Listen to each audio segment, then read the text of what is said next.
Aral po sa baryo ng Raval sa Barcelona. Inalam po ng mga pangunahing dahilan kung bakit karaniwang matataas ang grades ng mga estudyanteng Pinoy doon. Mula po sa Spain, yan ang Balitang Global ni Daniel Infante Tuwan.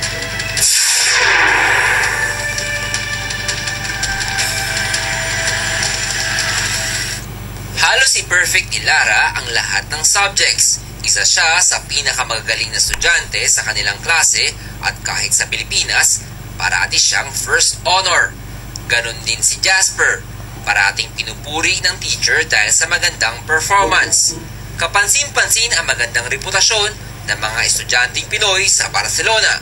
Sinigundahan ito ng pag-aaral na pinamagatang The Silent Community, Filipino Migrations and Social Capital in Raval, Barcelona, na isinagawa ng German medical anthropologist na si Dr. Eva Marksen. Sentro ng pag-aaral ang high school students sa baryo ng Raval kung saan maraming Pinoy ang nakatira. Sa panayam ni Eva sa mga guro, ang mga estudyanteng Pinoy ay marunong rumespeto, may disiplina at nag-aaral ng mabuti.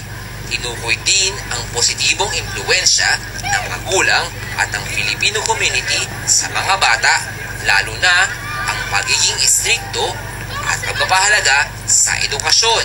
The value of education was very much transmitted, from parents to children and also within the community. Tugma ito sa paggabay na binibigay ng nanay ni Jasper. Kasi nga, yun nga sinasabi sa akin ng teacher niya na masyado ako mahigpit sa anak ko, pero para sa akin hindi higpit yun eh.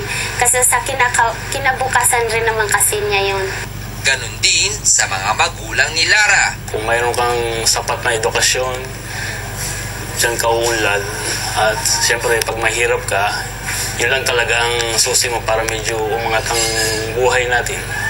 Importante raw na nagtutulungan para sa ikabubuti ng bata ang mga magulang, guro at komunidad. I also want to stress the subject of co-responsibility, which I have observed among the high schools themselves and their teachers, the parents and the community. So they have like the same motivation, they have the same goals, that children would finish high school, at least finish high school, but also successfully. Daniel Infante Tuano, ABS-CBN News, Barcelona, Spain.